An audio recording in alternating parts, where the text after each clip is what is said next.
राधे राधे। आप सभी लोगों को फ्यूचर क्लासेस सेंटर में आप सभी का बहुत बहुत स्वागत है। आज हम अपनी क्लास में क्लास 10 के द्विघात समीकरण के कुछ क्वेश्चन सॉल्व करेंगे जो बोर्ड एग्जाम में आ सकते हैं, महत्वपूर्ण हैं। तो सबसे पहले आज हम द्विघात समीकरण के बारे में जानेंगे। द्विघात समीकरण का जो फॉर्मूला होता है, जो समीकरण होता है, वो हमारा ax² + bx + c होता है। याद रखना कि इसमें जो a होता है वो 0 के बराबर नहीं होता है। द्विघात समीकरण में ax² + bx + c बराबर 0 और एक ही जो वैल्यू होती है वो कभी भी 0 के बराबर नहीं हो सकती है। तो पहला पॉइंट आपको वही बता रहा है कि द्विघात समीकरण जो होता है वो ax² + bx + c बराबर 0 के होता है और इसमें a का मान 0 के बराबर नहीं होता है। दूसरा पॉइंट आपको बताया गया कि इसमें द्विघात बहुपद का जो कंपेयर वाला फॉर्मूला होता है वो ax² + bx + c होता है। द्विघात समीकरण ax² + bx + c जी, इससे हम तुलना करते हैं a b c की वैल्यू निकालने के लिए। और इसमें जो मूल सूत्र या द्विघाती सूत्र, इस सूत्र मतलब x बराबर -b + √b² - 4ac/2a, इसको हम तीन नाम से जानते हैं। मूल सूत्र के नाम से भी कह सकते हैं, द्विघाती सूत्र की भी कह सकते हैं, इसे हम श्रीधराचार्य सूत्र के नाम से भी जानते हैं। d बराबर b² - 4ac, b बराबर b² - 4ac, जी हमारा वेक्टर सूत्र कहलाता है। वेक्टर सूत्र से हम स्थितियां भी पता करते हैं कि कौन वास्तविक है, कौन काल्पनिक है, कौन बराबर है। इसमें मूलों की प्रकृति पता की जाती है। याद रखना कि यदि यहाँ पे हम देख सकते हैं कि जो आपका छठवां पॉइंट है द्विघात समीकरण के ax² + bx + c, इसमें a 0 के बराबर नहीं होता है। इसमें पॉइंट बताया गया है कि यदि d बराबर b² - 4ac, यदि इसका मान 0 से बड़ा होता है तो मूल हमारे वास्तविक होते हैं। यदि b² - 4ac का मान 0 से छोटा होता है तो मूल हमारे काल्पनिक होते हैं। यानी इसमें वैल्यू प्लस की आती है, इसमें वैल्यू माइनस की आती है। प्लस आएगी तो वास्तविक कहलाएंगे हमारे, और माइनस आएंगे तो वास्तविक मूल नहीं है। ये तो बराबर वास्तविक मूल नहीं यानी काल्पनिक मूल होंगे। और इसका मान 0 के बराबर होता है तो b² - 4ac बराबर 0 होता है तो मूल बराबर होते हैं। इसके आधार पर हम क्वेश्चन सॉल्व करेंगे। इसमें आपको पहला क्वेश्चन दिया गया है कि यदि द्विघात समीकरण x² - kx + 4 बराबर 0, इसमें आपको k का मान ज्ञात करना है। इसमें आपसे कहा गया है यदि द्विघात समीकरण x² - kx + 4 बराबर 0 के मूल समान है। मूल समान में b² - 4ac बराबर 0 का यूज किया जाता है। सबसे पहले हम इसकी तुलना ax² + bx + c बराबर 0 से हम इसकी तुलना कर देंगे। तुलना करने पर x² से x² कैंसिल होगा तो a का मान यहाँ से हमें 1 मिल जाएगा। x से x कैंसिल, b का मान -k मिलेगा, c का मान हमें संख्या 4 मिल जाएगी। मूल समान है तो इसके लिए हम सूत्र लगाएंगे। मूल समान है तो b² - 4ac का मान 0 के बराबर कर देंगे। b का मान -k है, 4a का मान 1 है, c का मान 4 है, बराबर 0। -k का स्क्वायर +k² होगा, 4 चौके 16 बराबर 0। माइनस का 16 उससे जाएगा तो प्लस का हो जाएगा। ये हमारा 4 का स्क्वायर होता है, स्क्वायर से स्क्वायर कैंसिल कर देंगे तो यहाँ पे k का मान +-4 आ जाएगा। तो इस सवाल का जो k का मान होगा वो हमारा +-4 होगा। नेक्स्ट क्वेश्चन है, अगला क्वेश्चन दिया गया है कि द्विघात समीकरण x² + x - 1 में आपको मूलों की प्रकृति बतानी है। x² + x - 1 बराबर 0। मूलों की प्रकृति के लिए सबसे पहले आप इसकी तुलना ax² + bx + c बराबर 0 से इसकी तुलना करेंगे। तो इसमें a का जो मान आएगा वो हमारा 1 आ जाएगा, b का मान भी 1 आ जाएगा, c की वैल्यू -1 आ जाएगी। तो हम वेक्टर सूत्र से इसकी प्रकृति का पता करेंगे। वेक्टर सूत्र से वेक्टर सूत्र हमारा d बराबर b² - 4ac होता है। यहाँ पे b का मान 1 है, a का मान 1 है, c का मान -1 है। 1 का स्क्वायर माइनस प्लस 4 एकम 4, 4 और 1 5 हो जाएगा। जो प्लस का होगा, प्लस का मान 0 से बड़ा होता है तो उसे हम कह सकते हैं कि मूल हमारे वास्तविक है। मूल हमारे वास्तविक है। अगर माइनस का आता तो हम कह सकते थे कि मूल काल्पनिक है, और 0 के बराबर आता था तो मूल हमारे बराबर होते हैं। अगला क्वेश्चन है, इस बहुपद के में घात बतानी है। समीकरण आपको दिया गया, इसकी घात बतानी है। तो इसमें अधिकतम घात आपको 2 दिख रही है तो इस सवाल का आंसर केवल 2 हो जाएगा।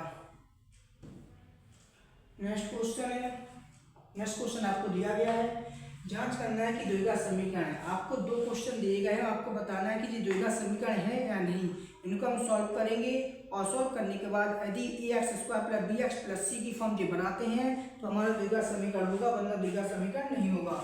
इसमें पहला सवाल हमें दिया गया है कि X cube minus 4x square minus X plus 1 बराबर एक्स माइनस 2 का क्यूब।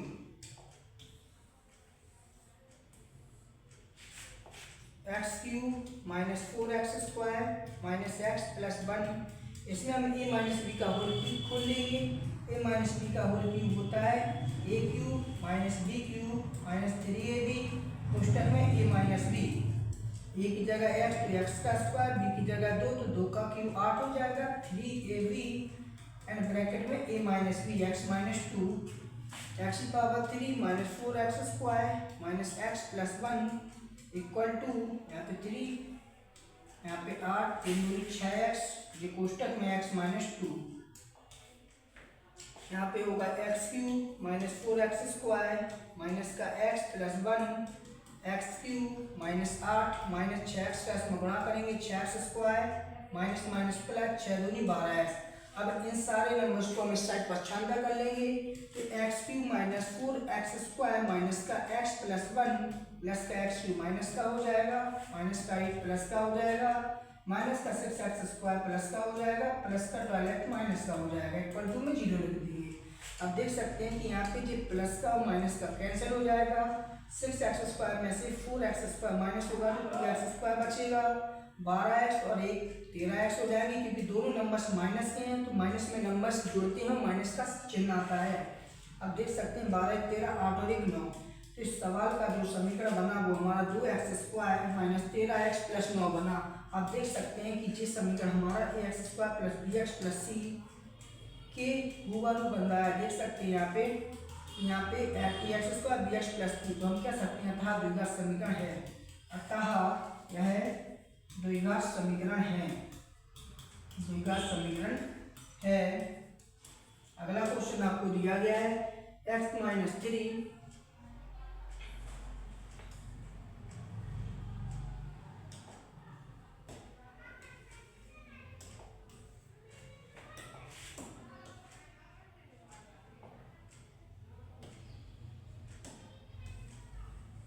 अगला क्वेश्चन आपको दिया गया है कि x माइनस 3 और 2x plus 1 equal to x plus 5।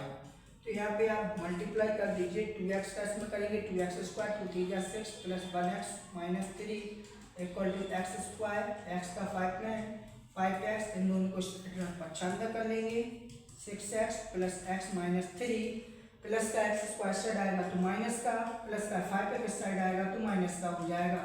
अब देख सकते हैं कि 2x स्क्वायर में से 1x स्क्वायर माइनस हो जाएगा तो केवल 1x स्क्वायर बचेगा। 6 में से 6x में से 1x सब्ट्रैक्ट होगा तो 5x बचेगा, ये भी 5x हो जाएगा। तो आप देख सकते हैं कि ये भी हमारा ax square plus bx plus c के रूप में बन रहा है। तो हम कह सकते हैं अभी हमारा द्विघात समीकरण है, यह द्विघात समीकरण है।